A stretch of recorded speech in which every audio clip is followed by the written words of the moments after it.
Bien, ahora sí. Ahora formalmente les doy la bienvenida a todos y vamos a compartir pantalla. Acá. Ahora sí. Bien, bueno, como dijimos ayer, que adelantamos y como les venía diciendo hoy, vamos a empezar a hablar sobre un tema bastante particular que todos tenemos para compartir. Seguramente experiencias de un lado y del otro, todos como profesionales. Vamos a hablar del divorcio. ¿Bien? Perfecto. ¿Estamos bien? Sí, ¿no? Sí, se escucha bien. Sí, Bárbaro, sí. perfecto. Sí, No, yo estamos pregunto bien. por las dudas. Bárbaro. Vamos a ver dos aspectos fundamentales del divorcio. Vamos a ver el aspecto jurídico, ¿sí? Para lo cual voy a pedirle a todos los colegas que me ayuden, ¿no? Y que compartamos experiencia al respecto. Y por otro lado vamos a ver el aspecto, cómo afecta a la persona en sí, ¿sí? Al sujeto, a este subsistema del sistema familia que estuvimos hablando ayer. Y ahí le voy a pedir a los profesionales, a los psicólogos o a los profesionales que tienen más en el ámbito de la psicología, que me den una mano con eso. ¿Sí? ¿Van a colaborar para hacerla más entretenida la clase? Por supuesto. Dale, en lo que podamos. Menos mal. No esperaba menos de ustedes. Bueno, para arrancar entonces, vamos a determinar qué es el divorcio. ¿Sí? El divorcio es un procedimiento por el cual se disuelve el matrimonio. ¿Sí? El divorcio para nosotros los abogados, lo pueden decir muy bien, es un instituto del derecho civil, ¿correcto? Es una institución que se introdujo en nuestro ordenamiento no hace mucho, ¿sí? Al principio no existía el divorcio vincular. Cuando se instituye, lo que hace, rompe el vínculo jurídico, ¿correcto? ¿Estamos bien hasta ahí? Disuelve el matrimonio como institución y se extinguen los derechos y las obligaciones nacidas de él. ¿Sí? Bien. Esta medida se toma cuando existen diferencias irreconocibles en la pareja, dice el flyer, pero yo puedo decir también que a veces no hay diferencias irreconocibles y simplemente hoy por hoy con la voluntad de una de las partes es suficiente. ¿Estamos de acuerdo? ¿A mí mis colegas pueden decir lo mismo? Sí, es así. Sí, es así, totalmente. Perfecto. Es uno de las también de las cuestiones que cambia el estado de las personas. Cambia el estado Uno de de las los estados de personas. la persona. Ujú. De ser casado pasamos a ser divorciado. Exacto. Soltero, casado, divorciado, viudo. Viudo, tal cual. Claro. Todas las etapas. Claro. Bien, entonces podemos decir que existen tipos de divorcio. Ustedes, los que no son colegas, ¿no? Ustedes saben que antes teníamos el divorcio, que era, según el Código Civil, era un divorcio con causales objetivas, causales subjetivas. ¿Sí? Las objetivas había dos. ¿Cuáles eran esas dos? ¿Quién me las recuerda? No es un examen, pero... La Las causales infidelidad. objetivas. Las objetivas, las que no tenían que ver con... que no era la culpa de una de las partes, sino que eran objetivas. Hacía más de 3 años que no convivíamos, una de las causales, y la otra era que había situación y éramos incompatibles. Situación que hacía imposible la vida en común, ¿se Imposible acuerdan? la vida en común. Exactamente. Y esas eran las dos causales objetivas. Que ahí se presentaban los dos cónyuges y decíamos, bueno, mira, hace 3 años que no convivimos, siempre las dos partes, o hay causas que hacen imposible la vida en común. Y ahí podían presentarse de común acuerdo y solicitar el divorcio. Y si no, teníamos las causales subjetivas. ¿Qué diferencia había? Que caían sobre alguna de las personas, que una de las dos partes iba a ser el culpable, digamos. Culpable. El culpable. Y ahí estamos con la infidelidad y demás. Bueno, la reforma del Código Civil lo que trajo fue simplemente eso, sacar estas dos causales, ¿sí? Y dejarlo solo a la voluntad de las partes. Ya el juez no nos pregunta por qué nos queremos divorciar, al juez no le interesa. Estamos haciendo un poco de memoria, ¿no? Para los colegas. Al juez no le interesa por qué nos queremos divorciar. Solamente con que una de las partes diga yo quiero el divorcio es suficiente para que eso proceda. Ni siquiera se necesita la voluntad del otro, solamente hay que avisarle. Y acá los colegas me van a decir si es así o no. Yo entiendo que ahora, en este proceso nuevo de divorcio, para nosotros es más trabajoso. No sé qué opina el resto de los colegas. A ver, sí y no. Sí y no, porque desde el punto de vista que ya no puede ser unilateral la petición, es ahí donde empieza a jugar verdaderamente el rol este de los mediadores, creo yo. Porque acá, presentándolo unilateralmente, dentro de un plazo de 3, 4 meses, ya está. O sea, al otro se lo notifica y listo. Y con que haya acuerdo más o menos con el tema de, bueno, de si hay bienes, si hay hijos y se presenta un acuerdo, listo, ya está solucionado. Me parece que es menos engorroso. Yo no he vivido la etapa de cuando había que probar, porque ahí sí yo creo que era más, del punto de vista contencioso, había que probar, como un juicio, ¿no? ¿Quién tiene la culpa? Que sí, que no, trabas del otro. En cambio acá me parece que es un poco más sencillo. Es más trámite. De hecho, acá, por ejemplo, desde el punto de vista procedimental, acá en San Juan, primero el juez lo que hace resuelve divorcio y después empieza con alimentos, hijos, bienes, después resuelve todo lo demás. Primero lo que decreta es el divorcio, el chavo extingue vínculo, se inscribe en el registro civil y después trata todo lo demás. Bien, es correcto. Pero cuando vos presentás la demanda de divorcio, la presentás completita. Claro. Con la propuesta reguladora. Claro. Yo voy, en ese sentido estaba por eso. A veces yo pienso, digo, antes uno iba por el divorcio, está bien, es verdad. Cuando había causales había que mostrar la causal. Pero hoy por hoy, si vos querés divorciarte, tenés que presentar la propuesta reguladora. Y a veces es el trabajo previo a iniciar la demanda. O sea, el trabajo ahora lo tenemos antes. Bueno, pero ahí está la función. Queremos llegar al acuerdo. Ahí está la función de nosotros. Eso está bueno, como la mediación prejudicial, entonces esa es la parte positiva de todo esto. Bien, vamos todavía. Bueno, entonces como dijimos bien y como venimos hablando, sí, es verdad, Vicente, como venimos hablando, el divorcio ya no tiene más causales y puede ser unilateral, por la voluntad de una de las partes, o por presentación conjunta. Así lo divide el código. ¿Qué diferencia va a haber? Que si es unilateral, la parte que se presenta va a tener que dar notificación a la otra parte, va a tener que dar traslado a la propuesta, y si la otra parte está desconforme con la propuesta, va a recontestar demanda, no va a poder oponerse al divorcio ya, el divorcio ya va a ser un hecho, y va a contestar la propuesta reguladora, que si está de acuerdo y se allana, sale todo junto, y si no está de acuerdo y se allana, tendrán después una audiencia que propone el código y demás, para ver si podemos ponernos de acuerdo. Y si no, irá cada uno de los efectos por su vía de incidente. ¿Correcto, Doc? ¿Estamos bien? Bien. Perfecto. Entonces, repasando. Esperen que tengo 2 personas para entrar. Bien, seguimos repasando. Entonces dijimos, de mutuo acuerdo, ambos cónyuges o uno de ellos con el consentimiento de otro lo solicita, junto con la demanda de separación, habrá que presentarse una propuesta de convenio regulador, que es lo que venimos diciendo, o el contencioso, que en realidad no sería contencioso, sino sería por voluntad unilateral, en este caso, que puede ser solicitado por uno de los cónyuges.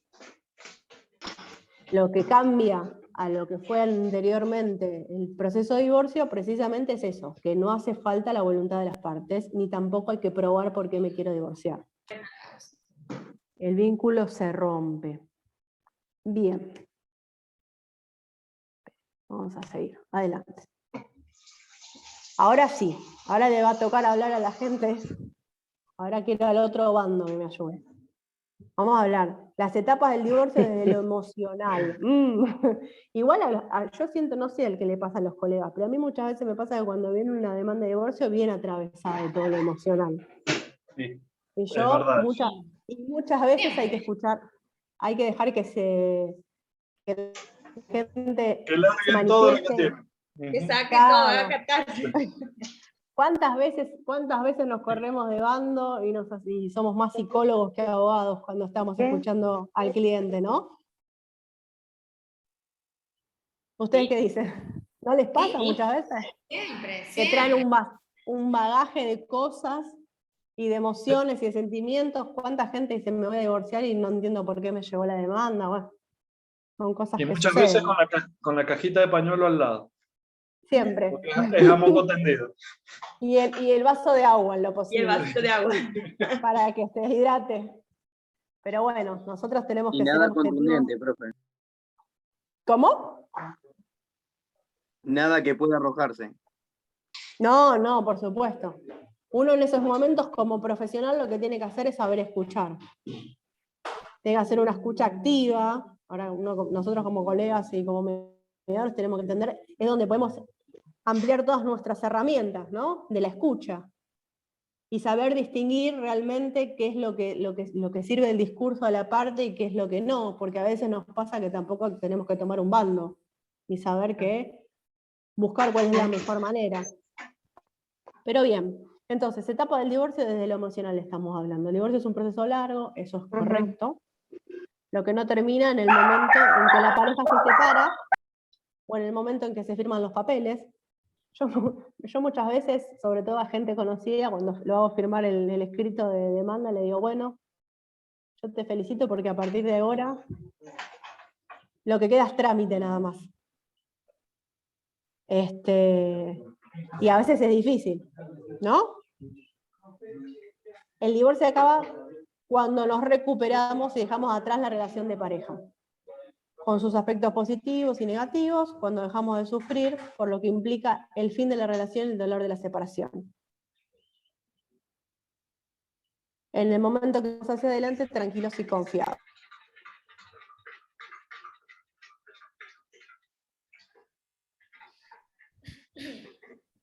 Como podemos apartar, pero justo me entró una llamada de...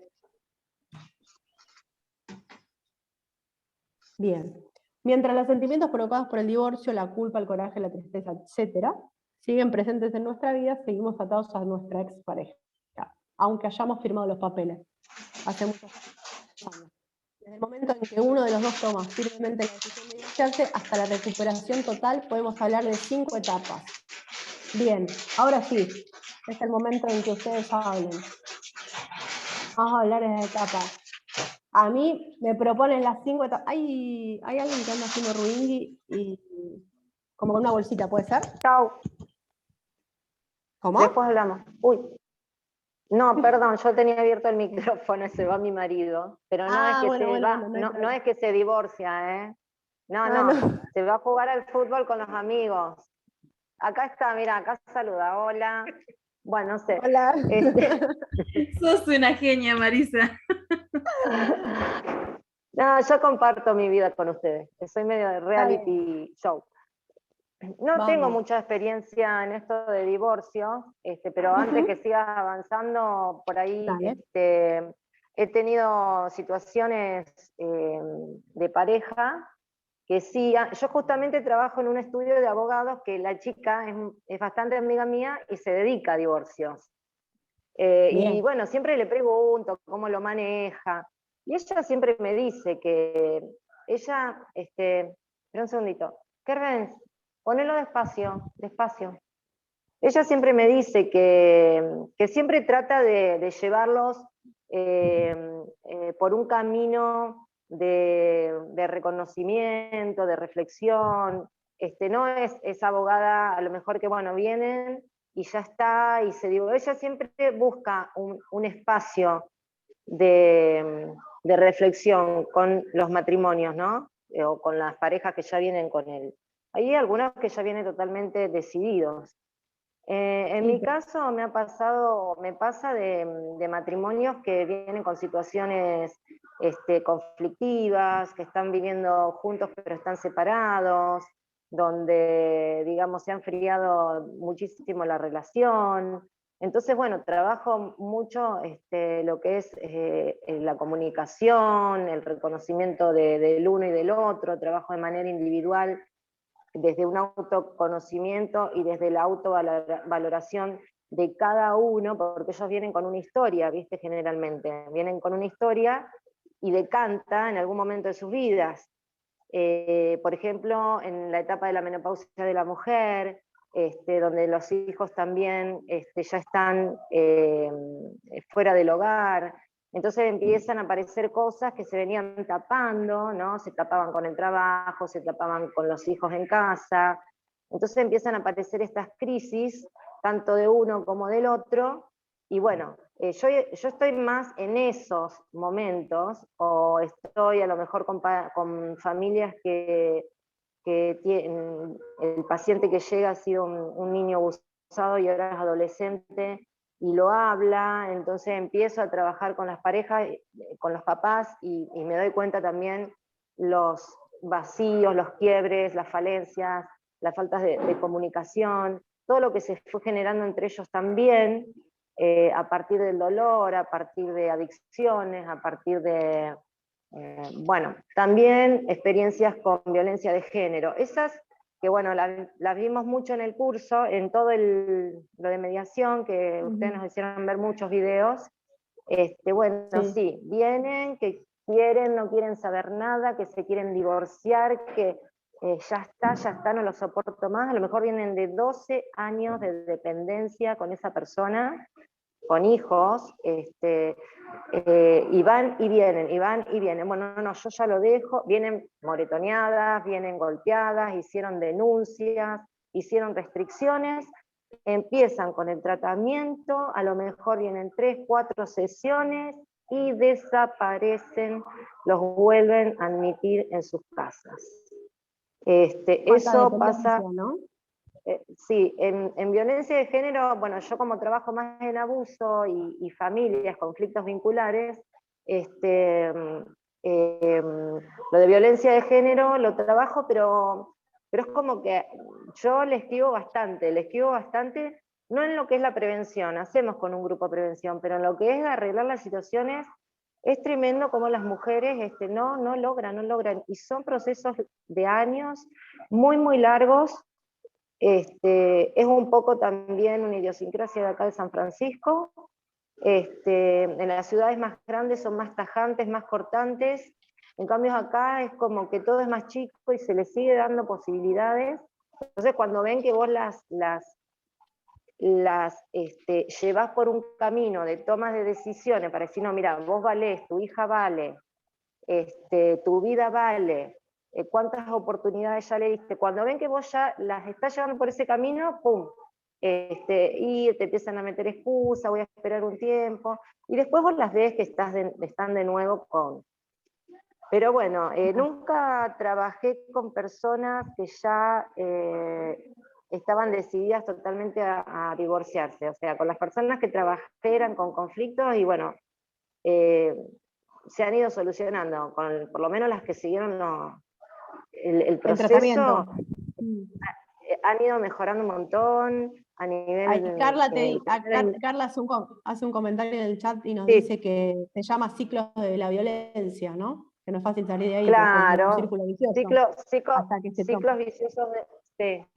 Por eso hacemos mucha prevención y charlas de noviazgo, violencia en el noviazgo, o sea, para que ya aprendan tanto los adolescentes como los jóvenes a detectar cuáles son esos emergentes o esos indicadores que te pueden estar mostrando un novio o una pareja con rasgos violentos, porque no cambian, sí, el ciclo de la violencia y lo que está en el medio es esto de la negación, ¿no? De negarlo, bueno, hasta que ahí lo vamos a ver muchos llegan al hospital, ¿no?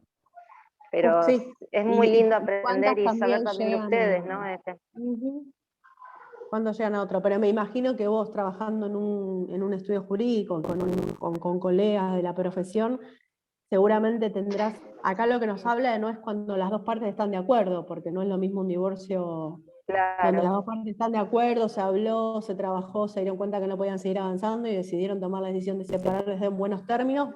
Bárbaro, para todos, tanto como para las parejas como para los profesionales que vamos a intervenir en ese divorcio, porque es mucho más sencillo.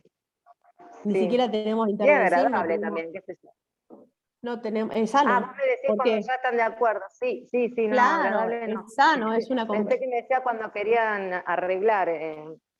Y no, sí, pero también sí, lógico. puede pasar que sea por la sí. voluntad de una de las partes y que cuando se le proponga a la otra parte el proceso de divorcio, la otra parte esté de acuerdo y tomen la decisión juntos y lo lleven adelante.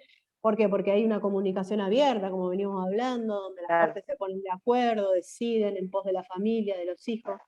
No, yo siempre les digo a las partes cuando tengo un divorcio donde estoy con una de las partes o con otra, le digo, no se olviden siempre que en el medio hay familia, hay hijos, y ustedes hoy se divorcian y rompen el vínculo conyugal, pero van a ser siempre padres de ambos. Y yo les pregunto así en general, ¿no? Porque me interesa saber, está bueno eso que ponen del miedo, sí. Hay mucho en juego en esto de la violencia de género dentro del matrimonio, mucho, mucho, mucho. Ustedes, por ejemplo, averiguan si esa pareja hizo alguna terapia de pareja, si buscó ayuda, o directamente ustedes arrancan con el proceso. Cuando consultémosles a los colegas. Mira, a lo mejor es una pregunta muy opinión para ustedes, pero... Eso va a ser muy particular de cada profesional. Generalmente el que ya viene a iniciar el proceso de divorcio, ya viene muy decidido. O sea, hay algunos que vienen, uno que otro viene a preguntarte, pero vos te das cuenta que no está decidido. El que ya viene a decidir, ya viene hasta con los papeles, quiero iniciar, o sea... Y no es nuestro ámbito decirle si han hecho terapia o no, o sea, nuestra profesión es... no. Claro, o sea, imagínate que nosotros escuchamos. Claro, nosotros ¿Y cuánto escuchamos. Sale? Se cobran bien los divorcios, ¿no? Porque depende. Acá Marilu, que es esta chica que es abogada, me decía, dice, a mí me cuesta un montón. Dice, tengo que ver el tipo de cliente, o sea, en qué condiciones está, porque... Dice, no siempre puedo cobrarles lo mismo. ¿Qué pasa eso? Tenés que analizar cada caso particular, o sea, depende de los bienes, depende de la situación económica de la persona que viene. Claro. O sea, no hay algo que vos decís, si bien está la ley de regulación donde te regulan los honorarios, pero uno más o menos puede pactar anticipadamente los honorarios con tu cliente y conforme a la situación económica. Claro. Pero ¿qué es traumático? El divorcio es traumático. Bien, mira, justo hablando de trauma, vamos a hablar de las cinco etapas de la persona. En este caso nos está hablando la persona que no tenía pensado divorciarse. Bien, que le llega la propuesta gracias a esta chica que habló, no sé cuál es el nombre, pero... Viviana. Vivi, gracias, Vivi. De todas maneras, mirá, también hay otra situación. Hay otra situación, que es, por ejemplo, cuando se te presentan esos casos de violencia y ya, o sea, previo al divorcio, yo creo que también, o sea, eso lo podés denunciar perfectamente. O sea, a ver, denunciar desde el punto de vista penal, que yo eso sí lo he mirado, lo he tocado, que por ahí van, denuncian y después no se impulsa. O sea, al no impulsarla, se cae, porque dicen, no, ¿cómo se la van a llevar detenido? Y si te está pegando. O sea, encierra un montón de situaciones que por ahí, digamos, es complicado. Hablando del punto de vista normal, digamos, es como decía Viviana, que por ahí ya vienen decididos, porque yo por ahí, yo tengo una especie me gusta por ahí escucharlo, y en general yo siempre parto de lo mismo. Cada persona a partir de los 18 años ya somos grandes, somos adultos, entonces uno sabe más o menos qué quiere y qué no quiere. O sea, la decisión que va a tomar uno. Y uno siempre tiene que, para tomar una decisión, siempre tiene que valorar. ¿Sí? ¿Qué me pasa? ¿Qué estoy? Hoy con todo el boom de que todo es amor, todo es lindo y todo me tengo que sentir bien, yo les hago medio como esa aproximación. Porque no todo en el mundo es perfecto, ni bonito, sino todo involucra un sacrificio. Por ahí puede ir bien como puede ir mal, pero por eso esa decisión es la que la tienen que tomar ellos.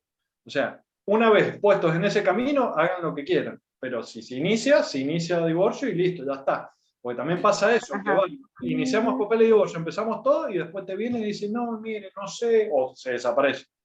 Entonces, o se arrepiente, ¿no? Claro. Sí, hay de todo. Ya está iniciado. Exacto, hay de todo. Entonces... Ahí Carla levantó la mano. Quiero escucharla. Carla, contanos. Hola, ¿cómo están todos? ¿Me pueden oír bien? Sí, perfecto. Hola, Carla. Sí, genial.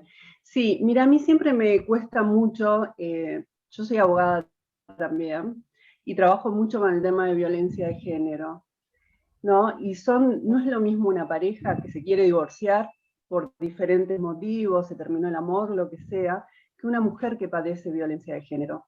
Hacer la denuncia, erradicar la denuncia, no es un tema fácil, porque por lo general, en los ciclos de violencia, hay una mujer sometida, económicamente está sometida, y supongamos que sea de otro nivel, tampoco lo puede manejar fácilmente. Acá se acompaña muchísimo a las mujeres y realmente lo padecen.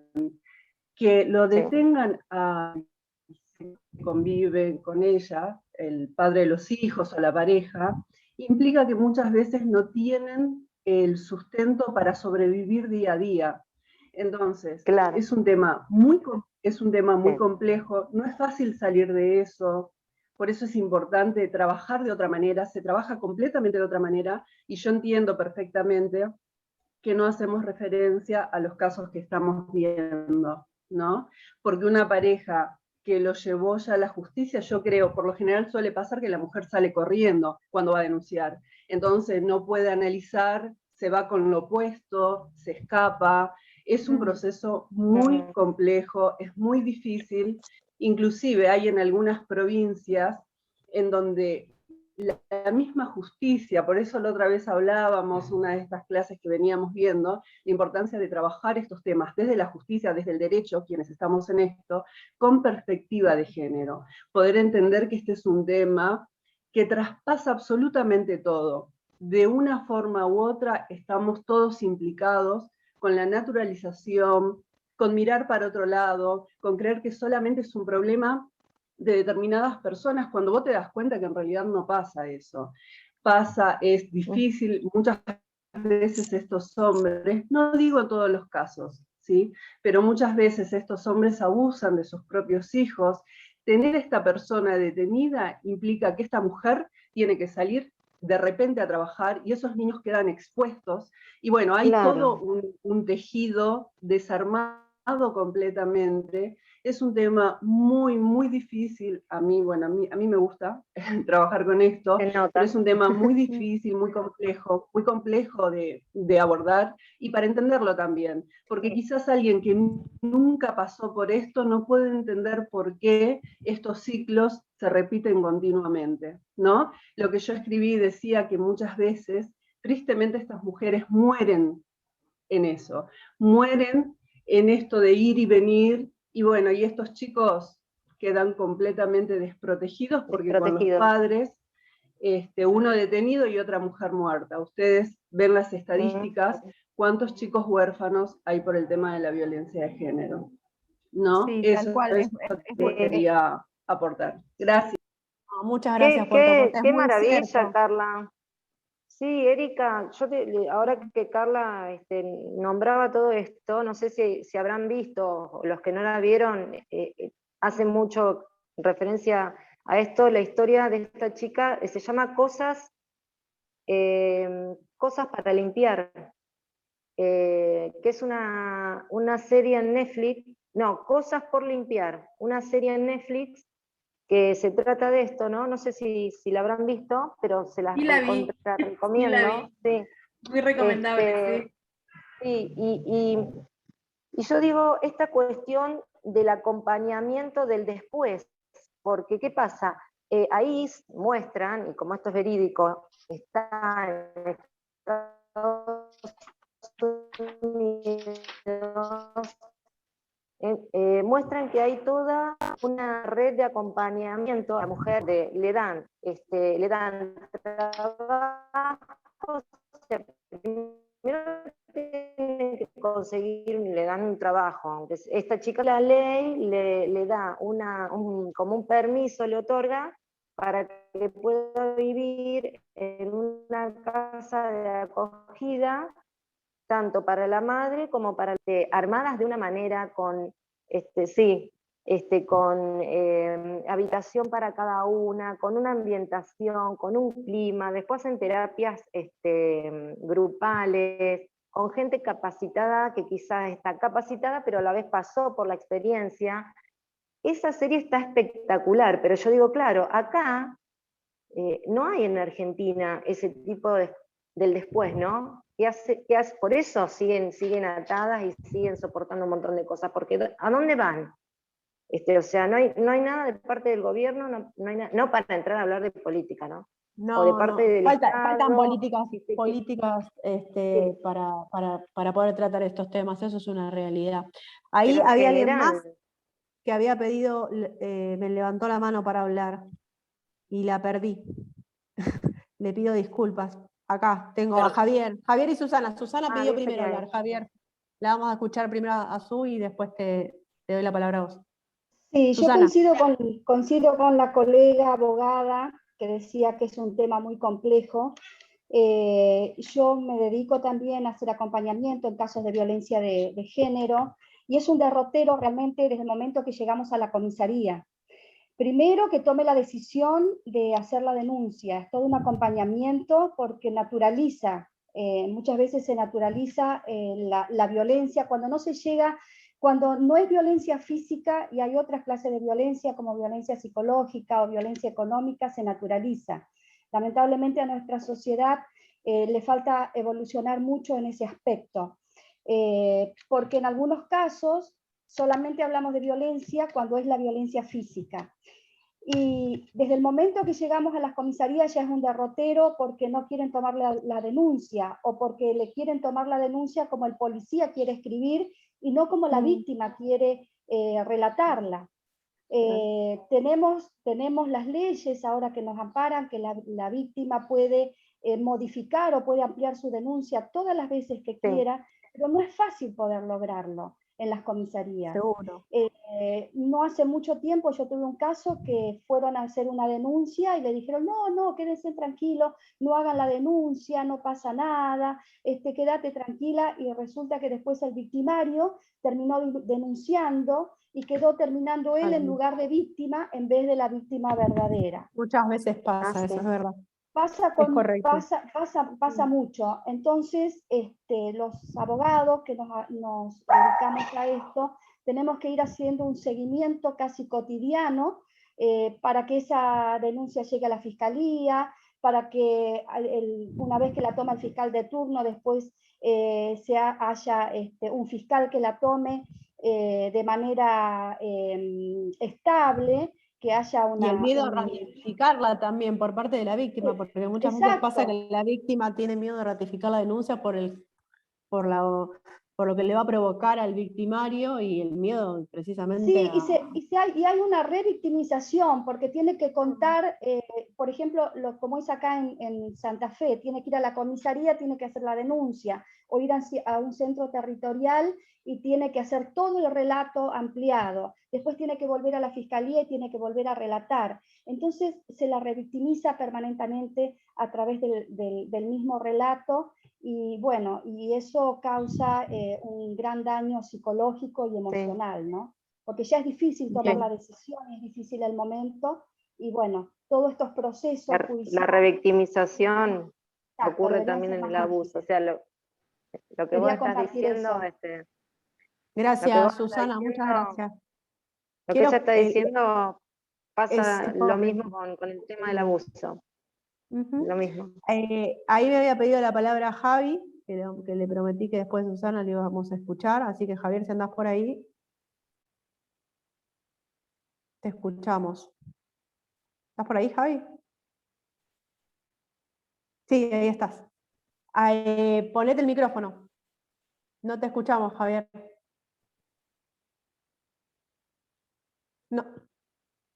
No se escucha. ¿Tenés puesto el micrófono o estás? A ver. Martín, las mujeres que se retiran del mercado laboral para cuidar a sus hijos son en promedio las que más sufren violencia, porque toleran ese maltrato por estar sometidas a la dependencia económica, ella y sus hijos. Es una realidad esa también. No te podemos escuchar, Javier, y tengo unas ganas, porque te veo así con ganas de querer hablar. ¿Querés compartirlo en el chat y te leemos? ¿Así chiquitito? Bueno, Kevin, vamos a darle la palabra a Kevin, y si podés, después compartís. Kevin. ¿Cómo le va, profe?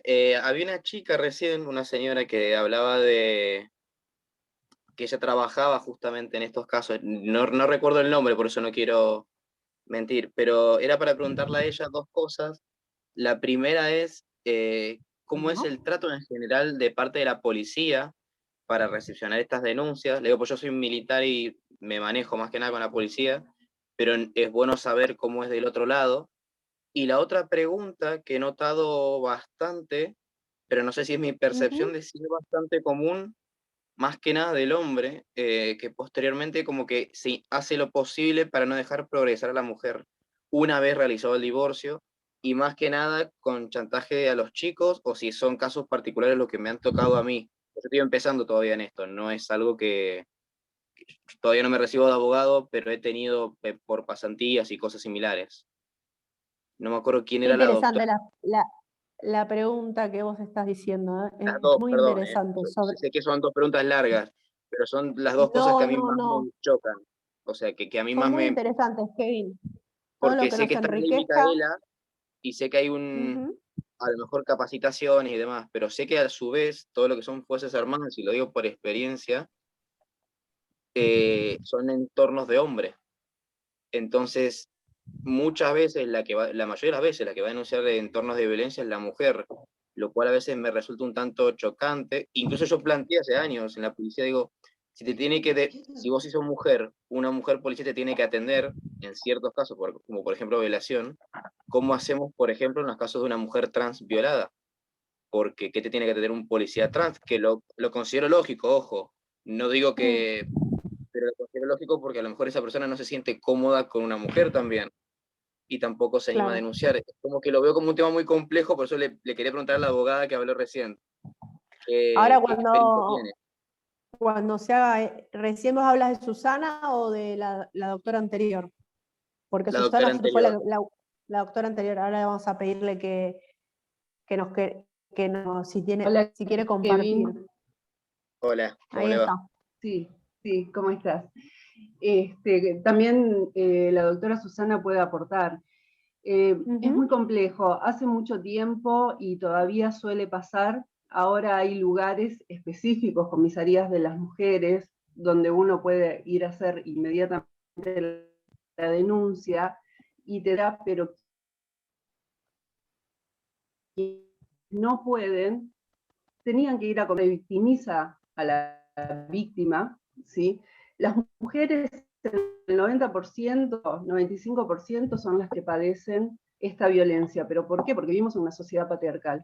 Entonces, todo lo que nosotros vinimos hablando anteriormente, qué es lo que pasaba con la culpa, por qué la mujer siente culpa cuando tiene los hijos, ¿qué pasa? Tenés una relación, la mujer es la que suele hacerse cargo de la casa, como decían en el chat, algunos comentarios, pero yo sostengo que la violencia no es un tema de clase social.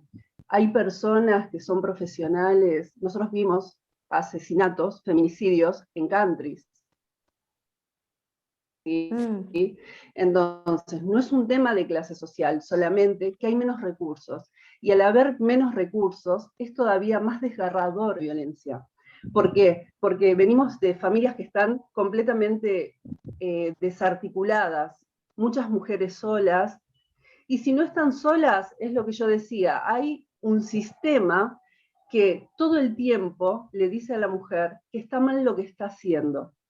¿Sí? Entonces, lo decíamos, ¿por qué vas a denunciar? Es el padre de tus hijos, mira, no es para tanto, estás exagerando, vos siempre exageraste, es normal que el hombre llegue estresado, entonces vos tenés que hacer bien las cosas, te enseñan a ser sumisa.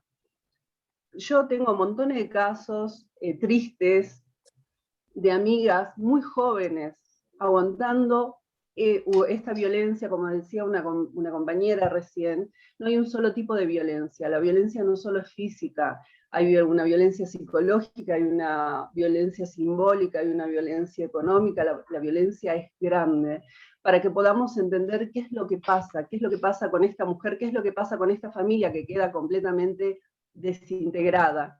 Entonces, en las comisarías, inmediatamente a las mujeres, hasta el día de hoy sigue denunciando, van a querer radicar una denuncia y lo primero que le dicen, mira, volvé con tu marido, vos estás exagerando, no es para tanto lo que estás diciendo, y denuncias están radicadas en estas comisarías. ¿Por qué? Porque no hay perspectiva de género. Pensar que la mujer está todo el tiempo exagerando y que es una exagerada es moneda corriente. Como decía, avanzamos con esta situación, no tenemos los elementos suficientes aún, pero podemos ir a una comisaría de la mujer, podés llamar por teléfono, podés radicar la denuncia, las personas que estamos en Cava, podés ir directamente al OBD, entonces se toman. Igualmente yo siempre tengo mis resguardos, porque si vos vas al OBD acá en Cava, tenés que tener algún golpe, y esto pasaba, si vos no tenías un golpe visible,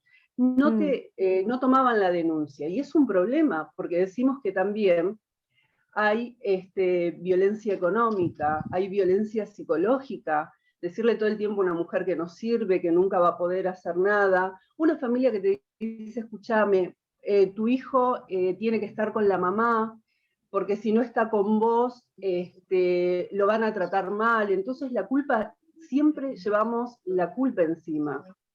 El otro tema que vos planteaste, una persona, yo sé, tengo entendido que la policía y las fuerzas militares recién están ahondando en el tema de la violencia institucional, que es muy grande. Entonces, por lo general, los casos de violencia no suelen estar registrados en el registro nacional que tenemos de violencia. Se lo trata porque por lo general la mayoría de los feminicidios son con armas y terminan matando con las mismas armas que portan. Esto es algo que igualmente la Policía Federal de acá es una de las más avanzadas en violencia familiar, intrafamiliar. Entonces ellos tienen como un departamento que se encarga específicamente de todos estos temas. El otro tema que planteaste de las personas, las mujeres trans, que son abusadas, no sé si te referías a dentro del cuerpo de policías o hablas de las chicas en común, que no encuentran lugares y también están todo el tiempo vulneradas y son revictimizadas, y la verdad que ese es otro tema muy, muy complejo en el que tenemos que trabajar. Una cosita más quería decir a la compañera, que dijo, acá tenemos una ayuda económica que se le da a las víctimas de violencia intrafamiliar, es de nación, no es suficiente, ¿sí? Si nosotros estimamos que una canasta básica para que una persona no sea pobre es de 70.000 pesos, un subsidio de 15.000 no es suficiente, pero ayuda, cuando te quedas sin nada, ayuda, y hay refugios también, hay refugios, ustedes saben que las características de los refugios es que nadie conozca, para que la persona, el victimario, no vaya a buscar a la víctima. Claro. Pero por lo general, no son lugares donde hay otros problemas. Son complejos, o sea, es una familia que viene desintegrada. Lo que se apunta es un poco a lo que hacen en España, que ahí directamente lo que hacen con una víctima de violencia, la sacan del lugar. O sea, por decirlo acá, una mujer que sufre violencia en Salta es traída para Capital Federal, para Neuquén, y tiene que salir, se va con lo opuesto. Y ahí reciben una atención, una ayuda. La idea es que acá se haga algo parecido. Hay refugios, sí hay refugios, pero no son lo suficiente. La ayuda de que las compañeras psicólogas, asistentes sociales hacen, sigue siendo escasa, porque la violencia es muy grande y hay que trabajar mucho aún. Todavía hay que trabajar mucho. Sí, yo evidentemente no se da abasto con todo. Perdón que le continúe el... yo preguntaba por dos cosas. Primero, que más allá, a ver, por un lado la gente trans en términos generales va a la policía, y lo digo como militar, la policía y las Fuerzas Armadas tienden a ser instituciones que incluso internamente se discrimina mucho, ¿no? Entonces quizás al momento de tomar una denuncia, ya con una mujer cuesta muchas veces, y te das cuenta que el que está a cargo tiene, a ver, reina mucho en lo militar, y esto lo voy a decir porque lo he visto, y yo incluso desde más chico tuve ese pensamiento, reina mucho el pensamiento de yo estoy acá porque yo soy el mejor y tengo que ser el más fuerte y tengo que, y como el mártir, digamos. Entonces el que no siga estos preceptos está mal. Y en ello obviamente encaja mucha gente de la comunidad LGTB, mujeres y demás. Y por otro lado, también dentro de este mismo ámbito es, por ejemplo, una prostituta que denuncia notas de violación o de violencia, muchas veces el que consume la prostitución en esa zona es la policía, o es gendarmería, o es este tipo de instituciones que se supone que son de seguridad. Por ende, como que el tema, no digo que se tira bajo de la alfombra, pero si no es eso, pega en el palo, ¿no? Así Por eso es, le como preguntaba a vos usted decís. por experiencia.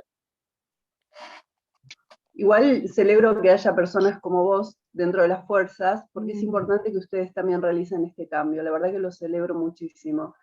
Es la policía y las fuerzas militares tienen una estructura muy verticalista. El poder, la fuerza, entonces la misma forma del tema de cargar armas, todo implica tener una mentalidad compleja, muy compleja. Entonces esto hay que trabajarlo, tiene que trabajar la sociedad entera. Y muchas compañeras acá que probablemente, como Leo, juezas de paz, otras abogadas que están, probablemente puedan darte otras explicaciones también al respecto. Muchas gracias, Doc. Muchas gracias, Carla, por tu aporte. Muchas gracias. Es muy cierto lo que vos decís. Gracias, Carla. Yo, Kevin, quería decir algo más con respecto a vos en un momento, si mal no recuerdo, preguntaste qué pasaba con estos niños, ¿no? Que son víctimas también, rehenes de los padres. Muchas veces pasa precisamente eso, que el padre cuando se separa de la madre, ¿cuántas veces, eso le pregunto a todos los colegas, cuántas veces nos pasó el reclamo de una madre en medio de una separación, con el tema de la convivencia con los niños, cuando nos vienen a plantear precisamente que el padre no cumple con el régimen de comunicación? ¿Sí? Y que impide esto que vos decías, de que la mujer salga a trabajar, pueda contar con ese momento con el padre de sus hijos para que él se haga cargo en los determinados días. O me dicen, muchas veces me dicen, tenían que venir a tal hora y no vinieron. Hoy le tocaba venir llevárselos el fin de semana y me avisó de que no podía. Sí, eso es muy recurrente. Y lo que provocan es, no entienden tampoco que no va más allá de su pareja. Se traslada a los niños. Y la gente acá la gente ¿cómo?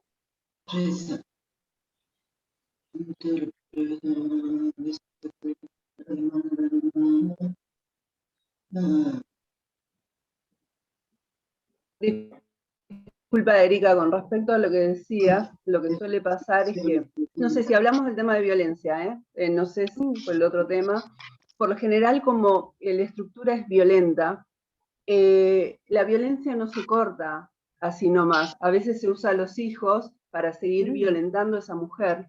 Entonces, ¿cómo se repite esto, no? No pasan dinero, no entendemos que hay un régimen de coparentalidad, ¿sí? Entonces tendría que ser compartido. Bueno, estos hombres desaparecen completamente, lo cual implica que una madre esté 24/7.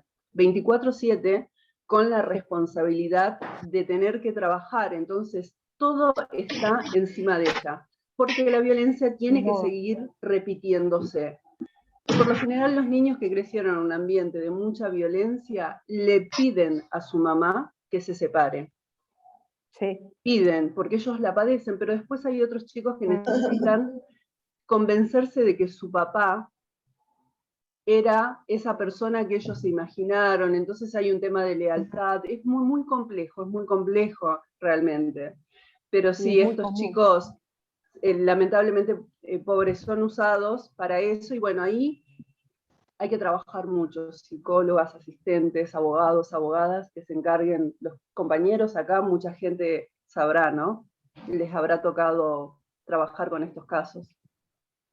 Sí. Quiero darle la palabra a María Alicia y seguimos avanzando, si podemos, si no, no se preocupen. Está bueno también el intercambio entre colegas. Me parece muy enriquecedora. Gracias, buenas tardes. Yo soy empleada nada más. Yo trabajo en la defensa pública, pero soy una empleada. Pero bueno, Sí. en respecto a la policía, gendarmería, yo vivo en un pueblo chiquito, por lo tanto nos conocemos todos, nos vemos todos los días. Gendarmería y policía regularmente cuando pasa lo de la violencia, es más violento aún porque lo que hace es agarrar al gendarme o al policía y trasladarlo. Entonces, ¿qué hace?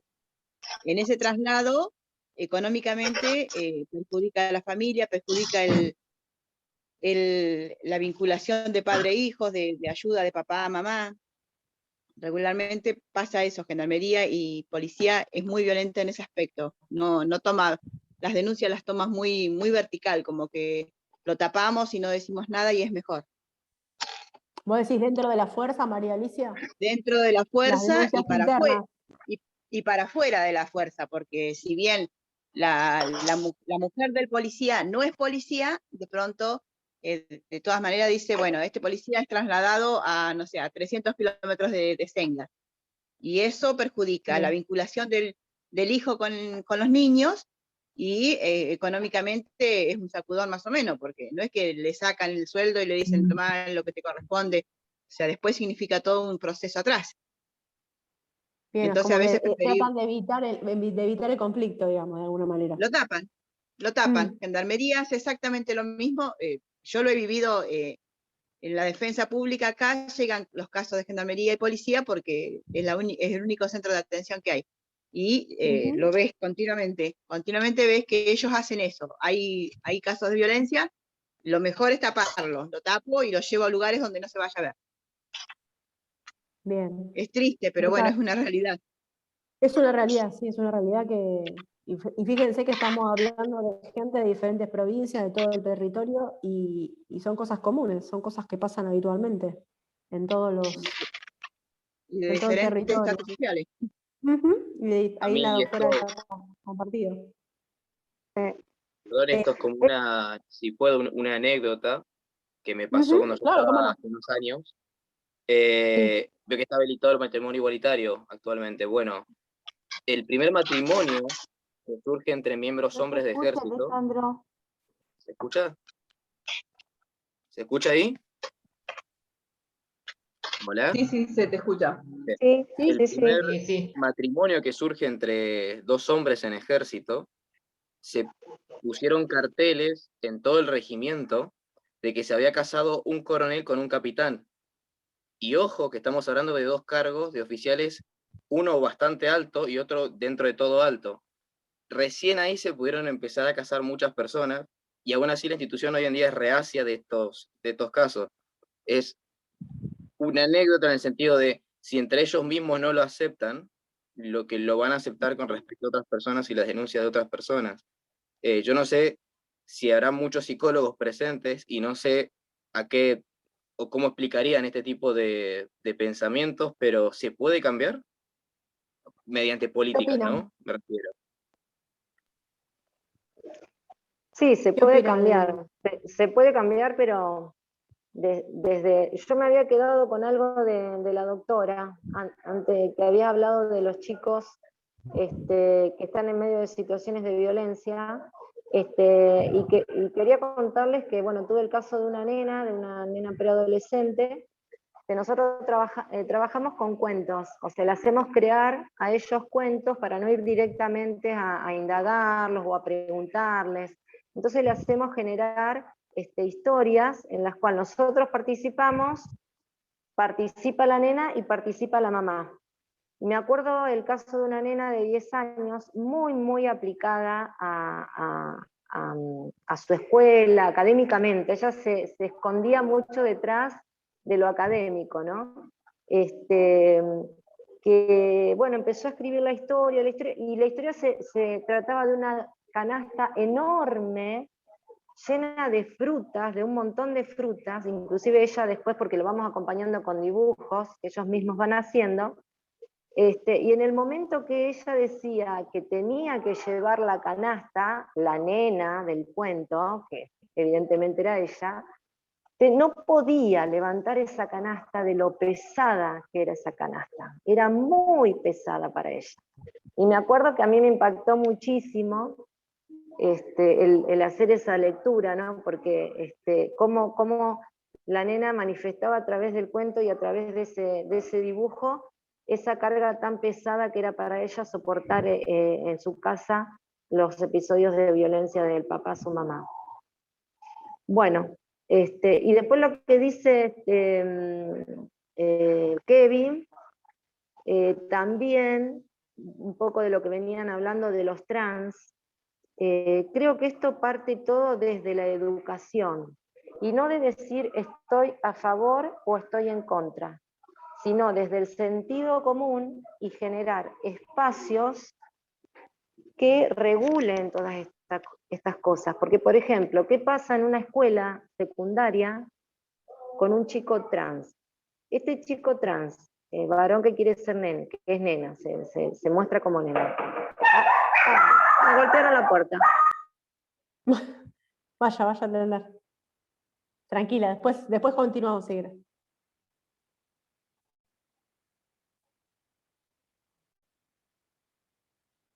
Bien. Ahí había quedado colgada Magdalena también, que quería compartir. Magda, ¿está por ahí?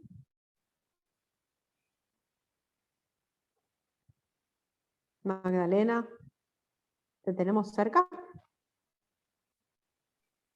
Hola, sí, me puse en silencio, pero no, estaba escuchando atentamente, solo eso.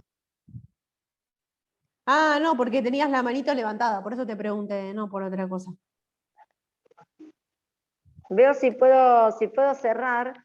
¿Qué hacemos por ejemplo, algo muy, muy básico? ¿A qué baño va este chico trans? ¿Va al baño de varones o va al baño de mujeres? Si va al baño de varones, los varones no quieren, recibe burlas. Si va al baño de mujeres, va con genitales masculinos. O sea, ¿quién quiere que su hija vea? Aparte las nenas también. Entonces yo digo, no entrando de lleno en este asunto, que todas estas cosas tienen que partir desde la educación, pero desde la educación de aceptar lo diferente, desde la educación del respeto, y de implementar cuestiones a veces hasta edilicias en las instituciones para sostener todas estas nuevas problemáticas o cuestiones que van surgiendo. O sea, si no parte desde la educación, después cuando llegamos ya arriba es más difícil, ¿no? Por lo que planteaba también Kevin en el caso de la policía, de la gendarmería, y lo que decía la doctora también de toda esta carga no sé si del macho, pero de la cuestión de portar armas y el poder y todo eso. Es complejo, hay que investigar y meterse, ¿no?, en estas nuevas. Está bueno, yo la verdad que nunca me había planteado y nunca había escuchado algo así como lo que contó Kevin. Siempre tenemos esta posibilidad de intercambiar cosas distintas, ¿no? De ver desde otros ángulos. Bueno, vamos a seguir avanzando. Bien. Entonces dijimos, estamos hablando de una pareja que decide separarse, una de las partes, y qué sucede con la otra parte, ¿no? Desde lo emocional. Ahora estamos hablando desde la parte emocional. Entonces decimos que desde el momento en que se toma conocimiento que la pareja quiere la separación, hasta la recuperación total, o sea, hasta que sale adelante la persona que recibe esta información de esta ruptura, pasa por 5 etapas, ¿sí? Por el shock, por la negación, por el caos emocional, la aceptación intelectual y después la recuperación. Así decimos. Esas etapas no llevan un orden, o sea, no es que son cronológicas, sí o sí tienen que pasar una para después pasar por la otra, ni tienen una duración promedio. Cada uno, depende de la persona, obviamente, va a ser el tiempo en que dure por cada una de esas etapas y cómo las transite. De hecho, podemos de repente tener la sensación de que estamos peor o de que estamos en retroceso. Esto se toma como algo normal. Cada persona tiene su propio ritmo y sus propias necesidades emocionales. hay que respetar los procesos, ¿sí? Cada proceso es diferente, cada persona somos distintos y debemos respetar el proceso de cada uno. No hay que compararse con los demás y tenemos que guiarnos como el otro toma el proceso, ¿sí? No quiere decir que las etapas sean estancas. Etapa de shock, que es la primera etapa, que es cuando nosotros, o sea, cuando la parte se entera, ¿sí?, de que la pareja decide divorciarse. Esto entendemos como que en realidad, por ejemplo, si lo pasamos a plano legal, estamos hablando del divorcio unilateral o el divorcio por voluntad de una de las partes, ¿no? Yo les cuento una anécdota así cortita. Yo recuerdo cuando vi la etapa, cuando empecé a hablar y ver la etapa del shock. Yo recuerdo que amigos míos personales, conocidos del colegio, compañeros de la escuela, de hecho, 10 años de noviazgo, yo presencié la etapa del noviazgo, cuando iniciaron la relación y demás, de casarse después de 10 años. Salgo de testigo de casamiento, ¿no? 6 meses pasaron y me llama ella y me dice, Erika, no lo puedo creer, no entiendo nada, él me está diciendo que se quiere separar. 6 meses después de casado. Yo no les puedo explicar. Yo hablaba con ella y me decía, es todo normal, todo pasa normalmente. Hasta ayer la vida era normal. No o sea, no tuvo ningún indicio. O sea, fue todo como un baldazo de shock, como un baldazo de agua fría, como que de repente la vida... Entonces, fíjense, imagínense, esta persona que había proyectado su vida en pos de su pareja, ¿sí? Y estamos hablando de 10 años atrás, 10 años de noviazgo y demás, de repente, así de la noche a la mañana, se entera de que su pareja quería separarse y posteriormente, bueno, después vino el proceso de divorcio y demás. Pero imagínense el shock, ¿no?, que debe haber sentido esta persona al enterarse de un día para el otro. Por eso decimos que la etapa se da principalmente cuando uno de los miembros de la pareja quiere divorciarse y el otro no se lo espera. Aunque sea una relación de constantes conflictos. Bueno, en esta relación que yo les digo no había conflicto. Las cosas se sucedían porque se sucedían. O sea, se ve que el conflicto pasaba internamente por la persona que decidió la separación, ¿no? Pero bueno, ante la noticia del divorcio, ya como un hecho inevitable, el dolor puede ser tan intenso que la mente, como una manera de protegerse y prepararse para enfrentar el dolor, mantiene a la persona en un estado de inestabilidad. La persona está como en trance, aturdido o anestesiado emocionalmente y nada le parece real. Esta situación puede durar horas, días o incluso un par de semanas. Bien, del shock, de la sorpresa, pasamos a la negación. Cuando se empieza a tomar conciencia de la realidad, la tendencia es negarla. No está pasando, esto no puede ser, esto tiene que ser pasajero, ¿no? O a quitarle importancia, no, ya después se le va a pasar, está enojado, ¿no? ¿Cuántas veces? En una actitud automática, no consciente, la finalidad de nuestra mente es similar a la de la etapa anterior. La negación puede alterarse con momentos en los que nos sentimos fuera de control, no entendemos lo que sucede, etc. Esta etapa es variable en su duración, pero poco a poco empezamos a aceptar que el divorcio es definitivo. Entonces estamos hablando el shock y la negación. Caos emocional. A medida que vamos aceptando que nuestro matrimonio ya se terminó, empezamos a tomar conciencia, ¿no? O sea, bueno, listo, primero lo recibo como un shock, después lo niego y después tomo conciencia, voy evolucionando, la cabeza empieza a cambiar, ¿no? Empezamos a tomar conciencia de todo lo que significa. Reconocemos la pérdida de la relación o de lo que implica estar casado, nuestros sueños, los buenos tiempos que compartimos. Yo le pregunto, ¿se asemeja a qué estas etapas? ¿A qué se les ocurre? A un duelo por pérdida o muerte. Claro, al duelo. Son etapas de duelo. De hecho, la ruptura de una relación donde uno puso esperanzas, no deja de ser un duelo, ¿no? Cambios en nuestra situación económica es lo que venimos hablando, social, familiar, etc. Esta situación provoca diferentes emociones muy intensas que pueden durar días o semanas o que pueden cambiar rápidamente, provocando que en un mismo día pasemos de una a otra rápidamente. Aunque estos cambios repentinos o la falta de control emocional puede angustiarnos, es normal.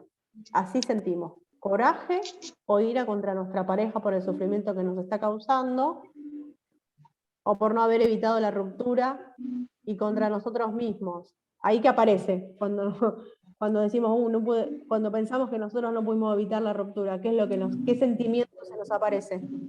La culpa. La culpa, muy bien, la culpa, tal cual. Porque La no culpa, y aparte, cuenta. perdona, Erika. No, por favor, sí, estoy esperando que ustedes intervengan. Escucha, no solo la culpa, sino también la defraudación. O sea, entra un sentimiento de defraudación. O sea, que me defraudaste marido como mujer como marido. Bien, es correcto eso. Muchas gracias, Raúl. Nada. Bien, tristeza o depresión por todo lo que hemos perdido. Otro sentimiento más. Vienen con todo el bagaje que viene la gente, ¿no? Ante un proceso de divorcio, todo lo que le provoca. Miedo o angustia ante el futuro, desconocido y difícil. ¿Y ahora cómo voy a seguir? Cuando yo tenía planificada mi vida de una determinada manera y de repente se me presenta esto, a lo que yo no estaba preparado, evidentemente, ¿no? Estamos hablando de una sola de las voluntades, una sola de las partes. Los problemas que vamos a tener que resolver, la soledad, el miedo a estar solo, ¿no? ¿Cuántas víctimas de violencia que estuvimos hablando recién y que compartieron los compañeros tienen todos estos procesos o estos sentimientos que influyen en la decisión o en no tomar la decisión que tienen que tomar, que es la decisión de separarse? ¿O no? Erika, ¿Qué piensan? Bueno, no sé si quiere hablar otro compañero, pero en esto en psicología social se llama las ansiedades básicas. Dentro de lo que son las ansiedades, una de ellas, bueno, es el miedo a la pérdida y el miedo al ataque. Vos contabas en un momento esto de que aparentemente no había conflicto. No, en este caso yo les conté, veces, yo les puedo asegurar que no había conflicto, porque yo conocí... No había conflicto. No. Pero a veces sucede que en estos noviazgos tan largos, digo porque me pasó dentro de mi familia con mi hermano, él tuvo un noviazgo así, sí, y en mi vida también, pero no llegué a casarme. Él tuvo un noviazgo muy largo, había evidencias a lo último y cosas entre ellos, ¿no? Mi hermano, yo lo notaba que no estaba seguro, no sé si había una tercera por ahí dando vueltas, que después no apareció nunca más, ¿no? Pero ellos se casaron y yo también estuve 8 años de novio y me acuerdo que cuando corté con él, él vino al lugar donde yo trabajaba. Yo soy profe de educación física también, así que siempre trabajé tuve gimnasio, y me acuerdo que vino un día al gimnasio, me agarró y me dijo, vos no lo podés dejar después de tanto tiempo, son 8 años, ¿y qué pasa con la familia? ¿Y qué pasa con los compromisos? Le digo, no, yo prefiero cortar ahora y no después tener un divorcio traumático, porque si él me miente ahora, si él tiene estos comportamientos ahora, después no va a cambiar, yo me cansé. Bueno, en cambio él siguió adelante con yo por supuesto nunca se lo he hecho en cara ni nada, ya está, aparte él ahora está súper bien, mi ex cuñada también, hasta buena relación, y tengo a mi sobrino, que fue de ese primer matrimonio. Ellos se divorciaron después, a los 3 años de vivir juntos, porque ellos se casaron, hicieron todo, ¿viste? Su casa, y fue súper traumático, te puedo asegurar que fue súper traumático para todos. Yo en un momento me peleé, me quise ir de mi casa, porque digo, tienen un hijo de 3 años, ¿por qué no hacen algo para resolver las cosas? Mi mamá también, fue duro, y acá de lo que hablábamos ayer, ¿no? Que cuando sucede un divorcio, impacta en toda la familia. Pero él, durante el noviazgo, a veces se piensa en eso, sí, se piensa en el compromiso, que después de tantos años, cómo van a romper, y después cuando realmente conviven, cuando realmente empiezan a aparecer los verdaderos yoes, se dan cuenta que no lo pueden sostener, y bueno, pasa esto, ¿no? Seguro. Y bueno, y esto del miedo, el miedo a la pérdida, ¿no? El miedo a perder de ese lugar donde yo ya estaba confortable, por más que sea conflictivo como sea, el miedo a la pérdida y el miedo al ataque, el miedo a ser atacado por lo que va a venir, por lo desconocido, por lo nuevo, por lo diferente. Eso en todo tipo de cambio, en todo tipo de decisiones que se debe tomar para hacer un cambio, se manifiesta en nosotros. Y muchas veces de manera hasta patológica. Seguro. Es ese miedo interno que le provoca a la persona que tiene que tomar la decisión o que está recibiendo por la decisión de la otra parte, y por otro lado la culpa del qué dirán y de cómo lo va a afrontar el resto de la familia. Yo me separo y mi mamá se va a morir, no lo va a poder creer, va a estar desesperada, ¿no? Bien. Erika. Sigamos. Sí. Sí, Carla. voy a dar mi humilde opinión con respecto a esto. ¿Cómo no? Para eso estamos. Yo no veo el divorcio como un hecho terrible, de algo que genera. Entiendo yo que hay gente que no sé qué es lo que tiene que pasar adentro, probablemente las psicólogas lo sepan mejor, que se enteren de repente que la otra persona no las quiere más o que quiere el divorcio. Inclusive hay tantas cosas que pasan dentro de la pareja, conviviendo juntos, que nunca puede ser, hablamos de vínculos estables, ¿no? O por lo menos más sanos, nunca puede ser que dos personas que ya no se encuentran más por lo menos en la misma sintonía, se enfrentan a muchísimos problemas, ven que hay cosas que no pueden llevar adelante juntos, y aparte, si hay hijos, hijas que están en ese ambiente, el divorcio es para mí una de las mejores opciones del mundo, ¿no? Entonces, lógicamente que va a depender, yo entiendo que estas cosas suceden, viste, yo digo, cosas, nos damos cuenta, una cosa es que no queramos hacernos cargo de lo que sucede. Claro. Claro, ¿entendés? Vos ves igual que, no sé.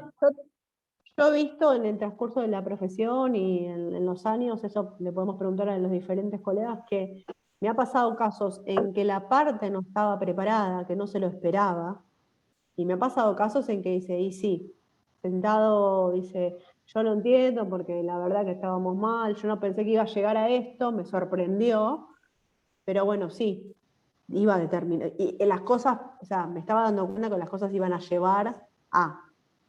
Pero he tenido casos en que realmente no se lo esperaban. No lo veían venir. Entonces, acá creo que nos referimos a estos casos, cómo influye emocionalmente. Sí, porque si la pareja es abierta en el sentido, tienen un diálogo abierto, sano, como veníamos hablando, es una pareja en donde dicen, bueno, mira, estamos fallando, inclusive si, por ejemplo, una de las partes viene y se plantea a la otra, mira, me enamoré de alguien más. ¿Cómo puede ser? Yo puedo decir, te notaba distante, pero siempre fuiste cordial, estábamos bien con los chicos, te sentabas a la mesa y me tratabas bien. Bueno, capaz no teníamos intimidad tan seguido como antes, pero bueno, ¿no? Y que le plantea a la otra parte, ya estoy hablando de otra cosa, estoy hablando de que el sentimiento cambió y que la persona no es una mala persona, que no hay violencia de por medio, ¿no? Hay. Sí, yo lo suelo ver.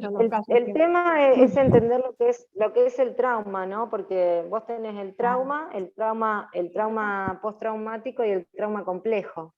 Dentro de los traumas encontrás el divorcio, las mudanzas, como decís, como las mudanzas, y las muertes. Pero por supuesto, yo también estoy de acuerdo con ustedes, y acá se dice, ¿no? Que cada uno, y según los recursos emocionales y cognitivos, y va a depender de cómo lo vaya resolviendo, de cómo lo vaya atravesando, de los tiempos.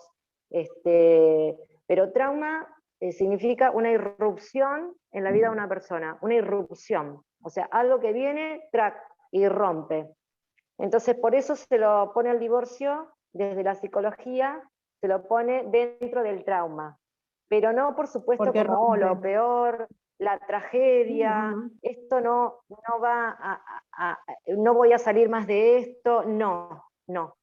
Sino entendiendo el verdadero concepto de lo que es un trauma en la vida de una persona que tranquilamente se puede solucionar en poco tiempo, desde esa Acá mirada, Javier, ¿no? Javier, que no tenemos el micrófono, le vamos a poner voz a las palabras de Javier que nos comparte en el chat, que nos dice precisamente lo que vos nos estás compartiendo. El miedo a la pérdida, ansiedad depresiva en términos de Melanie Klein, y el miedo al ataque, ansiedad persecutoria, están presentes en situaciones de cambio como divorcios, separaciones, mudanzas, desempleo, violencia familiar, duelos, enfermedades. Cuando uno de los miembros básicos aparece manifiesto o explícito, el otro queda latente o implícito. Hay un interjuego permanente entre el temor a la pérdida de lo ya conocido, lo viejo, y el temor al ataque de lo que puede venir, lo nuevo. Divino, como lo explico. Tal cual. Y sí, es de Melanie Klein. Arrégleme ese micrófono, por favor. El miedo al cambio es una situación que afecta a las personas y si no se supera se vuelve al sitio de confort. Por eso la violencia, que siempre la víctima de violencia vuelve porque desconoce que hay otro camino, ¿no? Que hay otra cosa más afuera. Tengo miedo de... A ver... No, está bien. Pensé que iba a No digas que tenés miedo, Erika. No. Cerré el chat, abrí el chat en la computadora. Para salir un poco de... Y tenía miedo de cerrar todo. Bueno, seguimos. Bueno, esto ya lo estuvimos viendo. Vamos a seguir. Esta falta de control y estabilidad emocional es normal. Sentimos que no podemos confiar en nuestros sentimientos. Cualquier cosa que vemos, oímos, hablemos, pensamos, puede disparar en una emoción muy intensa que quizás no sabemos ni de dónde vino. Bien, la tercera etapa. Perdón, la cuarta. La aceptación intelectual. No dijimos que teníamos 5. La cuarta etapa, la aceptación intelectual. Poco a poco empezamos a aceptar, ¿no? Entonces estamos hablando de este proceso de duelo cuando decimos, bueno, bien, esto es lo que estamos viviendo, esto es lo que me toca vivir, hay que enfrentarlo. Lo primero que hacemos es aceptarlo. Empezamos a entender lo que está pasando, podemos dar o darnos diferentes explicaciones o justificaciones sobre los diferentes aspectos y personas relacionados con lo que estamos viviendo. Nuestro mundo empieza a estructurarse, a tener un poco más de lógica. Sin embargo, seguimos sintiéndonos mal, bueno, eso es una realidad también. Quizás nuestras emociones son menos intensas, o tenemos periodos de tranquilidad y bienestar, pero algunas emociones siguen dominando una parte de nuestra vida. Muchas de las decisiones que empezamos a tomar están basadas en dichas emociones, pero por lo menos empezamos a organizar nuestra vida. Tenemos que tener mucho cuidado al respecto, porque las decisiones emocionales con frecuencia pueden dar malos resultados. Por ejemplo, muchas de nuestras conductas pueden tener como finalidad perjudicar o malestar a nuestra expareja, sin darnos cuenta de que a la larga puede terminar resultándonos negativos para nosotros. Es importante recordar que las emociones y los pensamientos no siempre van en la misma dirección. Esta incongruencia podemos verla en las siguientes palabras.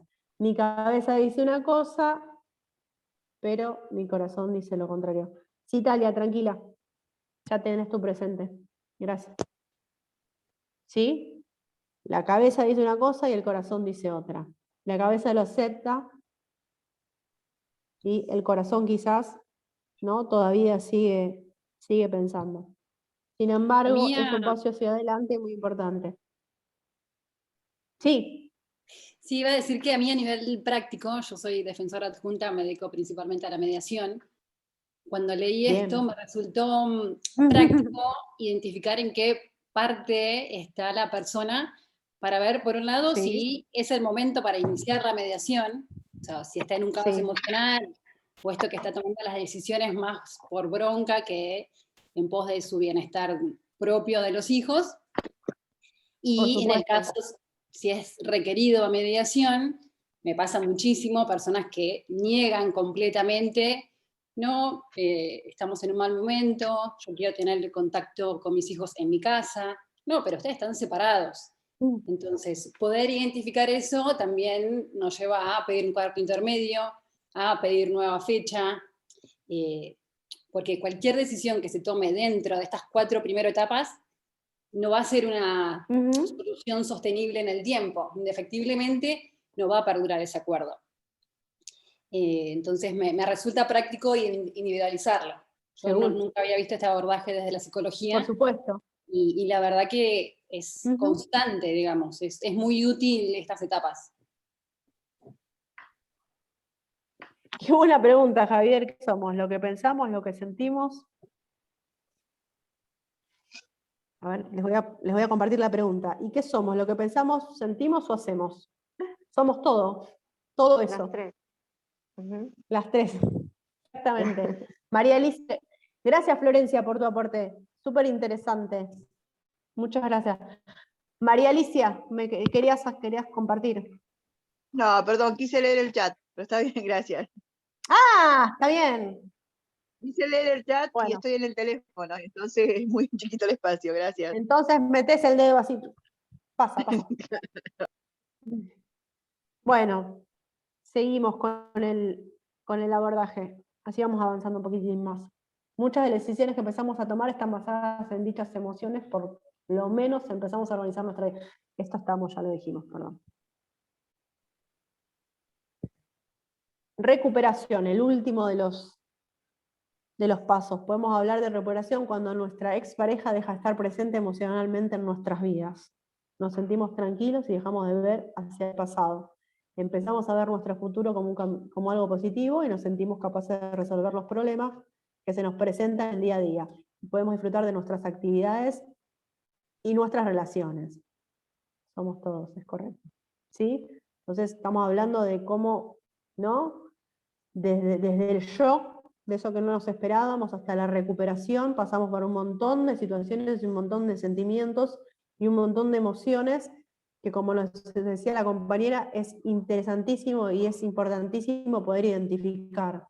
Cuando se nos presenta en una mesa de mediación un divorcio contradictorio, quizás, ¿no? Y tenemos que resolver sobre los diferentes temas, ya sea alimentos, regímenes de comunicación, división de bienes, etc. Identificar en qué etapa se encuentra cada una de las partes, porque muy seguramente la persona que viene y solicita el divorcio, ¿sí? Va a ser, o la persona que solicitó el divorcio seguramente en primera instancia, o no, o la que solicita, porque no me quiero pisar, pero lo que quería decir era lo siguiente: como no tenemos causal de divorcio, muchas veces pasa que no pasen por el proceso de divorcio. Y si inician, ya están separados, inician, por ejemplo, alimentos, regímenes de comunicación, un padre que quiere ver a sus hijos porque la madre se los niega. Identificar cada una de las etapas del proceso en que se encuentran nos va a ayudar a nosotros a detectar las emociones precisamente y saber cómo abordarlas, ¿no? Con las herramientas que tenemos como mediadores. ¿Se entiende, no? Lo que quise decir, medio como que me mareé un poco. ¿Pero entendieron? Sí. ¿Se entiende? Sí, gracias. Ahora me escucho. Gracias. ¡Sí! Ahora te escuchamos, Javier. Conectarnos. Bueno, vamos a empezar a hablar. Obvio. Javier es psicólogo. No, Javier, ¿cuál es tu profesión? Soy abogado, soy licenciado en seguridad, retirado de una fuerza federal, soy operador social y comunitario. Tengo que terminar la actividad social. Por eso. Mediador, obviamente. Qué interesante todo. Operador social. Yo mañana prometo revisar todos los micrófonos antes de arrancar la clase. Así los puedo escuchar a cada uno. Bien, sigamos adelante. Javi, cualquier cosa me frenas, ¿eh? Si quieres decir algo. Gracias, Erika. Sí. Dale. Proceso relacional emocional del divorcio. La decisión de separarse y llevarlo a cabo provoca un profundo impacto en la familia. Ahí ya no pasamos más lo personal, ya empezamos a ver el entorno, al sistema, ¿sí? Ese subsistema que se rompe, ese subsistema conyugal que hablábamos ayer se rompió, por lo que fuere, por decisión de una de las partes, porque la pareja no tomó la decisión. ¿Cómo impacta esto, ¿sí?, en el entorno, en el sistema familia? ¿Sí? En la familia y en cada uno de sus miembros, cada uno de sus subsistemas. El fin de la vida matrimonial causa angustia por la pérdida de seguridad que significa y por la vulnerabilidad que desencadena. Un divorcio separa a los adultos y modifica precisamente la estructura familiar. No solamente va a afectar a las partes, sino también va a afectar a los hijos, ¿no? A los hijos y a los suegros. Eso también. Un divorcio separa a los adultos. Se pierde inicialmente la sensación de refugio, de contención, ya que lo que sucede en el interior provoca confusión, angustia, inseguridad y desprotección. Algunas personas, como consecuencia del divorcio, se enfrentan con sentimientos devastadores que pueden dar lugar al enojo descontrolado, el cual consume la mayor parte de su energía y desencadena comportamientos peligrosos. Bien. Lo primero que necesitas para llevar a cabo un buen divorcio es trabajar con tus emociones negativas. El enojo, la culpa, la tristeza, la desesperación. Por eso decíamos antes de que es importante que identificarla. Nosotros identificamos en el proceso en que se encuentra, en la etapa del duelo, digamos que es esta ruptura, este divorcio, vamos a saber cómo poder trabajar esa emoción. Y vamos a darnos cuenta, una vez que estén en una etapa un poco posterior, de poder trabajar todo lo relacionado a lo legal y a volver a poner el orden en esa familia, que como familia va a seguir siendo familia, porque es lo que les decía al principio, que las partes se pueden divorciar, la pareja se puede divorciar, pero van a seguir siendo padres de los mismos hijos. Eso es algo que siempre les digo mucho a las madres, sobre todo, ¿no? Cuando vienen a la consulta y me vienen a consultar, le digo, vos tenés que entender que tu hijo hoy tiene, por ejemplo, 7 años, tu hija tiene 7 años, pero vas a tener un cumpleaños de 15 donde tu hija va a querer tener al papá y a la mamá sentados en una mesa distinta, pero los van a tener que tener, se va a casar, van a tener hijos, va a tener nietos. O sea, el vínculo de pareja se rompió, pero el de familia va a seguir subsistiendo. Y hay que ver cómo lo van a enfrentar. Sí, Raúl, hoy tenés pobre en internet, tranquilo, no te preocupes. Solo reconociendo, aceptando y trabajando sobre tus emociones puedes impedir que éstas te dominen. En segundo lugar, es importante que estés consciente la mayor parte del tiempo posible que este tipo de divorcio es lo mejor para ti y para tus hijos. Para ti, porque te evita un mayor sufrimiento y desgaste físico y emocional y te ayuda a crecer y fortalecerte. Para tus hijos, porque evita que se sientan atrapados entre el papá y la mamá, disminuyendo así sus sentimientos de culpa y temor. Aprenden a manejar adecuadamente los conflictos. Sí, ¿quién está por ahí? No, de lo que estabas leyendo, Marisa, es prevención. Es prevención. Claro, por supuesto. Y aprender a reconocer, digamos, ahí debe estar, ¿cómo es? Raúl, no, operador social. Javier. Conmigo, con el tema de las 6 emociones básicas, ¿no? De aprender a reconocerlas ya desde pequeñitos, enseñarles a nuestros hijos a poder reconocerlas, a poder expresarlas, porque es verdad, después con el tiempo cualquiera de ellas puede tomar dominio sobre uno, ¿no? En situaciones así como estas. Por eso habla acá de aceptar, de trabajar, ¿no? Para poder impedir. Pero si no fuimos educados anteriormente en esto, que la mayoría creo que no fuimos educados, sobre todo los de nuestra generación, educados a través del juego. Ahora a los niños se los educa a través del juego, ¿no? A reconocer cómo se sienten, a poder expresarlo, a poder ponerles palabras. Después cuesta más. Hay mucho auge de pedir que las escuelas empiecen a trabajar con la inteligencia emocional con los chicos. Sí, esto es inteligencia y que aprendan también emocional. A identificar las emociones para precisamente saber cómo controlarlas. Sumamente importante lo que dicen las dos, y sería bueno, ¿no?, que se pueda empezar a trabajar, ¿no?, desde el aspecto de la inteligencia emocional desde pequeños, ¿no?, a través de los distintos tipos educativos, que es fundamental, como vimos, ¿no?, en este curso de mediación, la relevancia que tiene el abordaje adecuado de la inteligencia emocional. Eso seguramente nos va a permitir darle un adecuado abordaje y gestionar adecuadamente las emociones, ¿no? Y desde todas las instituciones, no solamente la escuela, sino clubes, aprovechar, digamos, los espacios recreativos en los deportes cuando son chiquititos, que generalmente no son reglados los deportes, poder enseñarles a través del juego ese reconocimiento. No solamente en las escuelas, nosotros como padres, en los clubes, en las iglesias, en los merenderos. Ahora está muy en auge todo esto, pero en el adulto. Pero después cuando llegamos a adultos nos cuesta más, o en los adolescentes cuesta más, por eso poder implementarlo en los niños. Todo esto tiene muchas aristas, estas temáticas, por eso, qué sé yo, uno claro, por supuesto, lo quiere compartir. No, pero está bien, porque eso otro, es como decimos siempre. No, el compartir nos enriquece.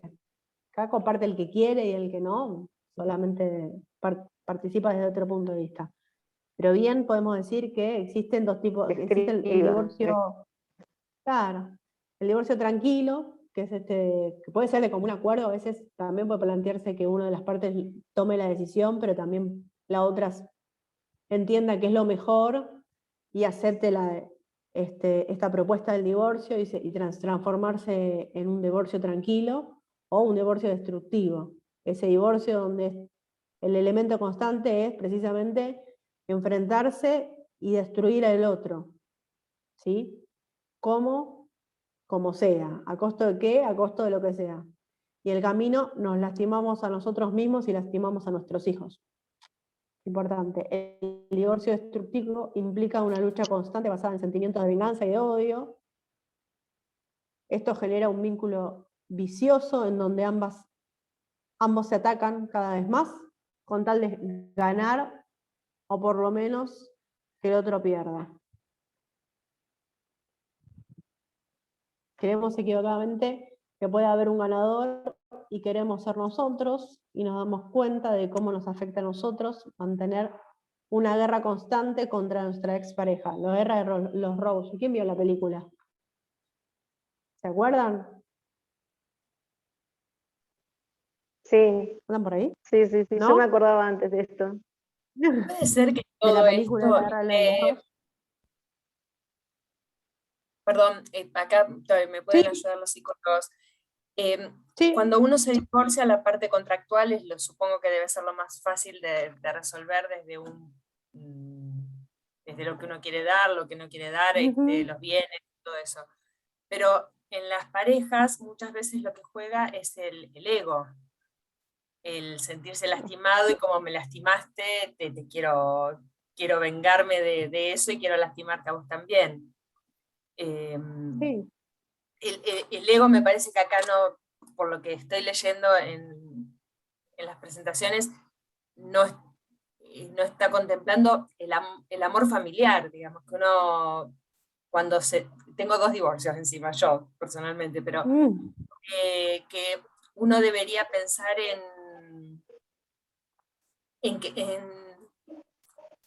ya que divorciás un matrimonio, no divorciar familia.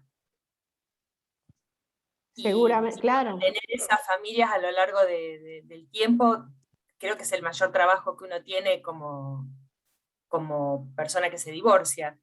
Pero el ego acá juega de una forma totalmente violenta.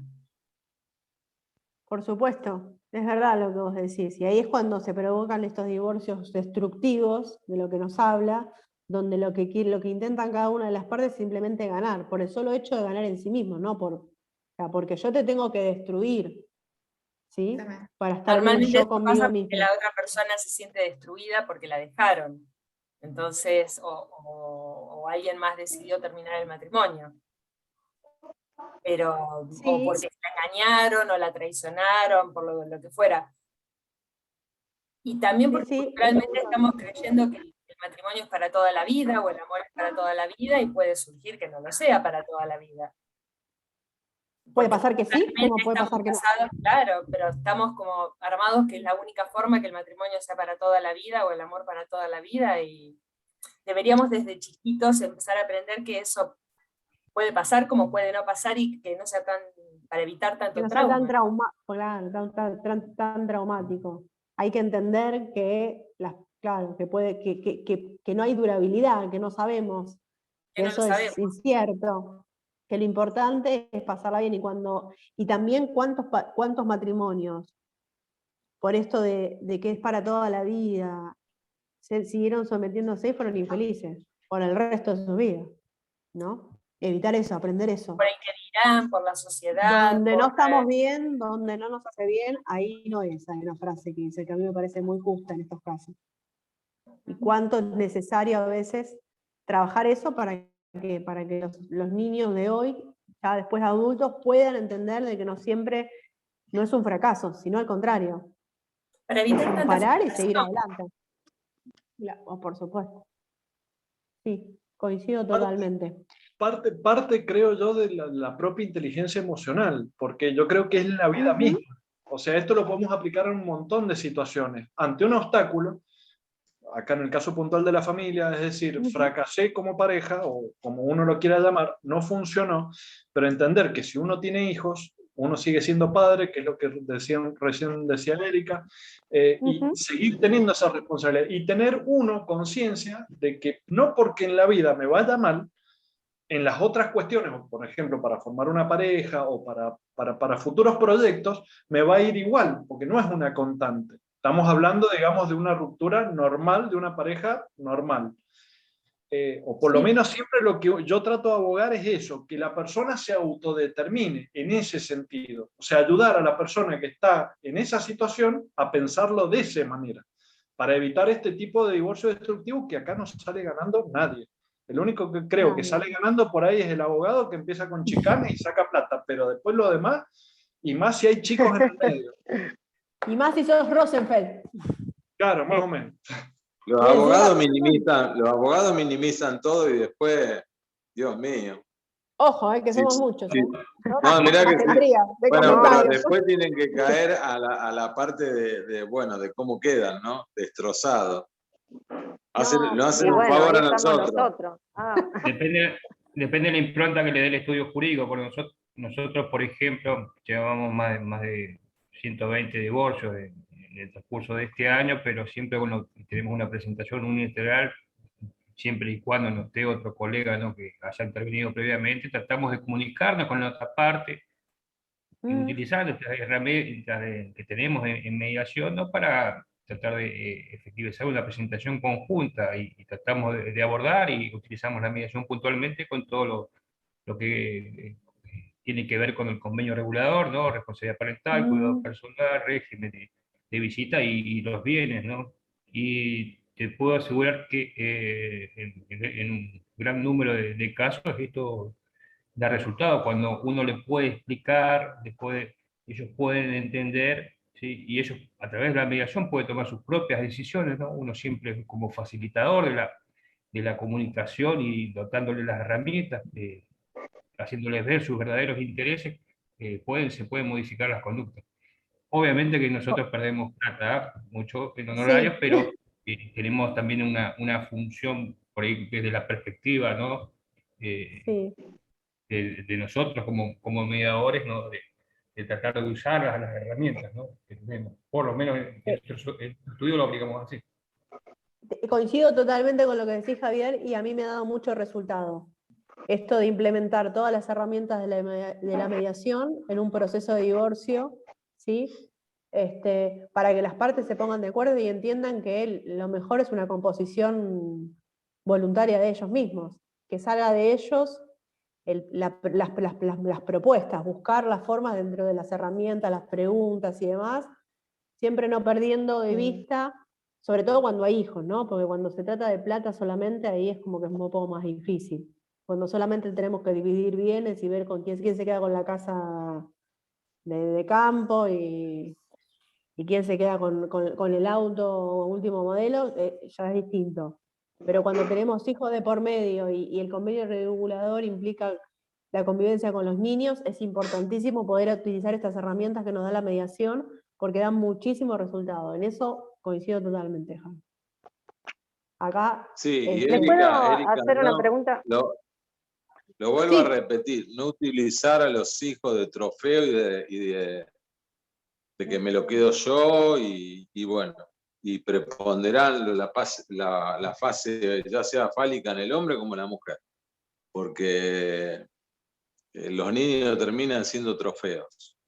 Yo te lo doy, no te lo doy, cumplí, no cumplí. Eso sucede en la mayoría de los casos. La mayoría de los casos las mujeres utilizan a los niños, si no te pasan la cuota no le dejan ver, o sea, eso es constante, o sea, es muy, muy común en los casos. Tenemos los dos extremos, ¿no? Vos que seguramente te pasar. La madre que los utiliza de rehén y el padre que se desliga y se los entrega a la madre para que la madre no pueda avanzar, ya sea con la profesión o con rehacer su vida, inclusive, ¿no? Sí. Y son muy hay una película, hay una película que la sacaron, que se llama Matando a Papá, o Borrando a Papá, perdón. Borrando a Papá. ¿Estás ahí, Raúl? No te me pierdas. Solo llegué a escuchar que se borró. Dijo Borrando a Papá y desapareció. Lamentablemente se suele dar muy habitualmente. Te habías cortado, Javier.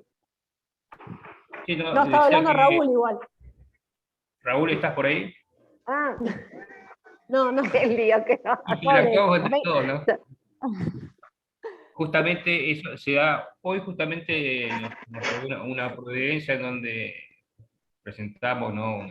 una demanda por impedimento del régimen de comunicación y contacto, y le aplicaron unos 35.000 pesos diarios a la madre, ¿sí? El padre lamentablemente hace más de 1 año y medio que no puede ver a sus pequeños hijos. Son cuestiones lamentables donde obviamente los más vulnerados, ¿no? Son los hijos, ¿no? Siempre que tienen que primar el interés superior de los niños, ¿no? Pero son casos recurrentes que se dan lamentablemente, ¿no? Javier, ¿de dónde sos vos? De la provincia de Misiones. Porque me llama la atención, sobre todo esta decisión del tribunal de aplicar a Strainten. No se ve muy seguido, yo no conozco muchos casos. En San Juan sí, yo lo he solicitado y me han hecho lugar varias veces. Bien, acá en Buenos Aires son un poco más reacio, entonces. Sí, no. Pero qué importante porque a veces la mujer utiliza mala... Sí, y ha sido de ambos lados, o sea, ha habido veces que el padre se ha negado de ir a ver a los niños y yo lo he solicitado que se le aplique multa hasta que pueda ver y tengan comunicación con su papá. Hay padres que son reticentes, pasan la cuota y se olvidan, perjudicando totalmente los sentimientos de sus hijos, o sea, es un puñal en el corazón. ¿Lo podrían explicar? Entonces, sí, decime. ¿Lo podrían explicar, justo me fui un poquito, ¿lo podrían explicar un poquito mejor a esto que terminan de El doctor contar? está diciendo que en un caso particular se le aplicó a Strainten, son multas, ¿sí? Una multa a la llama? madre. No sabía. Haz 30. Son multas, ¿sí? Por cada día de que le impidió el contacto a los niños con su padre. Multas pecuniarias, ¿no? Y porque es de la única eso manera. se puede hacer. Sí, por supuesto. O depende de cada lugar, como decían ustedes. Hay que solicitarlo. No, estamos hablando. No, es legal. El tema es que el juzgado o el tribunal te lo conceda, ese es el único inconveniente. Hay tribunales que son un poco más reacios, lo que pasa es que, bueno, también. Por ahí tenés dos ejemplos, uno de Misiones y otro de San Juan. Sí. Ya estamos llegando a la hora. Y el mediador, era una pregunta que les quería hacer una pregunta mañana, si no, pero en cuanto al mediador, porque cuando yo me enganché con esto, medio que empecé a buscar algo para ser relacionado a familia y no sabía si cuadraba mucho con mi trabajo, con mi profesión, pero bueno, me enganché, me fue gustando, me gustó mucho hacer la capacitación, pero digamos que acá en San Francisco o en ciertos lugares el mediador no cuenta mucho, ¿no? Yo por ahí todo lo que voy aprendiendo de esto lo voy implementando en el consultorio, pero nunca hice una mediación. Entonces digo, ustedes hablan mucho de esto, de que hicieron mediaciones. ¿Cómo es? ¿El abogado mismo hace la mediación o solicita a un mediador? ¿Trabajan en ¿cómo es? Sé que es lo prejudicial o lo extrajudicial, lo público, lo privado, eso lo entiendo. Pero te lo resumo chiquitito y te prometo que mañana cuando volvemos, porque ya esto mañana, si vamos querés, a cortar Erika, acá, si no mañana. te lo resumo en 2 palabras para que quede y cuando volvemos mañana lo hablamos y terminamos el tema. Parece que vamos a terminar con esto, porque todavía falta el proceso de divorcio. Pero la mediación puede ser voluntaria o puede ser prejudicial, ¿sí? Y siempre es un mediador que recibe a las partes. O sea, voluntariamente pueden ir las partes, solicita una mediación. Por ejemplo, a ver, el proceso en Capital Federal, ahí tenemos una colega de Capital Federal, te puede decir, la persona, después en el transcurso de las clases vamos a hablar de legislación, ¿sí? En el último de los módulos, y ahí vamos a entender un poquito más. Pero para que entiendas, por ejemplo, en Capital Federal, ¿sí? La mediación, o sea, la ley de mediación tiene materias dentro de las materias que llevan a juicio, que son mediables, algunas son mediables y otras no. Dentro de las mediables, la parte que va a iniciar el proceso tiene que pasar sí o sí por mediación previa, que pide una mediación a un mediador, ¿sí? El abogado. Sí, el abogado, por supuesto, pide una mediación. Y previo al juicio se lleva a mediación. ¿Para qué? Para buscar la solución entre las partes. Eso sería legal, digamos, la prejudicial. Pero también existe la posibilidad, por ejemplo, de que una de las partes voluntariamente decida pasar por el proceso de mediación y no pasar por la etapa judicial. ¿Por qué? Porque el abogado muchas veces le explica, por ejemplo, en Provincia de Buenos Aires, los temas de familia no son mediables. Cosa rara, ¿no? Por ejemplo, no tenemos temas de familia, solo civil y comercial. ¿Por qué no son mediables? ¿Por qué? Porque el proceso judicial de familia, los juzgados de familia tienen una etapa previa que entiende seguramente, pasan por una etapa que se llama con el consejero de familia, y el consejero de familia hace una especie de conciliador, digamos. Entonces, como que seguramente el ordenamiento entiende que es volverse, o sea, como que intentar 2 veces lo mismo. Para mí es erróneo, porque para mí, no sé qué opina el resto, pero para mí, sobre todo la gente de Provincia de Buenos Aires, para mí el proceso de mediación es totalmente diferente al proceso del consejero de familia. El consejero de familia actúa de otra manera. El mediador tiene otras herramientas. Yo soy de la convicción de que soy de la convicción de que no hay casi nada que no sea mediable. Los divorcios, por ejemplo, obviamente, el proceso de divorcio propiamente dicho no es mediable, pero sí todo lo que tiene que ver con el convenio regulador.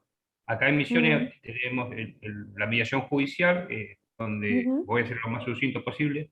Ya en un proceso judicial, el magistrado deriva la cuestión a la mediación. ¿Sí? Acá hay algo que se llama CEJUME, Centro Judicial de Mediación, que justamente es donde se realizan las mediaciones prejudiciales de advenimiento obligatorio. Y, por ejemplo, en los casos de familia, alimentos, etcétera, sí o sí tenemos que pasar por el CEJUME. Está obviamente el mediador como tercero imparcial, facilitador de la comunicación, un proceso totalmente voluntario, ¿no? Colaborativo, donde se busca la autocomposición, que las propias partes puedan encontrar la solución que sea conveniente para todos, y bueno, si hay acuerdo, ¿no? Puede ser total o parcial, y se homologa judicialmente, y bueno, obviamente tiene fuerza ejecutoria. Y después también tenemos los procesos extrajudiciales, que son llevados adelante por mediadores que tienen que estar debidamente inscritos en el Superior Tribunal de Justicia de la provincia de Misiones, ¿no? Claro. Y tiene una serie de características. Se tiene que habilitar, ¿no? El lugar, que generalmente son estudios. Pero bueno, esos son los tres tipos. Brevemente lo describí, después si quiero lo podría describir con mayor detalle. Mira, Eliana Dacilo dice que es mediadora voluntaria del CEJUME. Precisamente. Bueno, chicos, ya nos pasamos del horario. Bueno, les dije que iba a ser gracias. bastante enriquecedora la clase.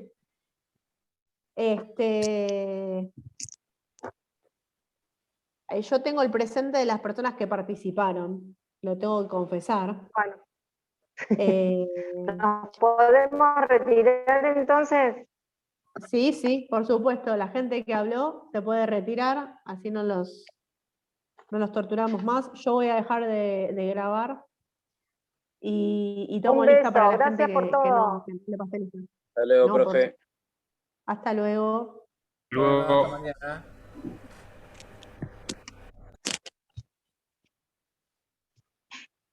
Bien, hoy Mariana, no te escuché hoy, Mariana. Hola, perdón que llegué tarde. No pasa nada. Yo les dije que iba a dejar de grabar. Espera, a ver. Stop. Sí, ahí está.